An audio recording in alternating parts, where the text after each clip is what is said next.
আসসালামু আলাইকুম। কেমন আছেন আপনারা সবাই? আজকে আপনাদের জন্য নিয়ে আসলাম বেগুনের কোপ্তা রেসিপি। বেগুনগুলোকে টুকরো, টুকরো করে কেটে নেবেন। এরপর মাঝখানের অংশ যেটা টুকরো করে রেখেছি সেটা কুচি, কুচি করে নিতে হবে। ঠিক যেভাবে দেখানো হয়েছে। এরপর একটি ফ্রাই প্যানে তেল দিয়ে দেবেন। তেল গরম হয়ে আসলে পেঁয়াজ, রসুন কুচি দিয়ে একটু নাড়াচাড়া করে নেবেন। এরপর আদা, রসুন, পেঁয়াজ পেস্ট দিয়ে দেবেন। তারপর মরিচের গুঁড়ো, হলুদের গুঁড়ো, একটু শাহি জিরা,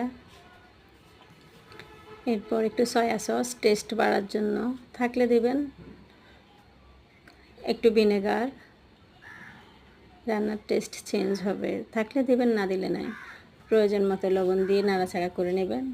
এরপর টমেটো সস থাকলে দিবেন, না দিলেও সমস্যা নেই। এরপর কেটে রাখা বেগুনের টুকরোগুলোকে নাড়াচাড়া করে ঢাকনা দিয়ে দেবেন। সিদ্ধ হয়ে আসলে একটা বাটিতে নিয়ে নেবেন। নেওয়ার পর একটু ধনে কুচি দিয়ে দেবেন, ধনিয়া পাতা কুচি।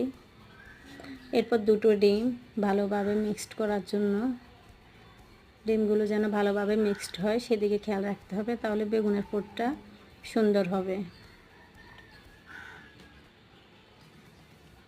এরপর নাড়াচাড়া করে একটা ফ্রাই প্যানে তেল দিয়ে বেগুনের টুকরো দিয়ে দিবেন। এরপর টুকরোর ভিতরে তৈরি করে রাখা পুর দিয়ে দিবেন প্রয়োজন মতো। চুলার আঁচ একটু কমিয়ে দেবেন। এরপর ঢাকনা দিয়ে আস্তে আস্তে তৈরি বেগুনের কোপ্তা।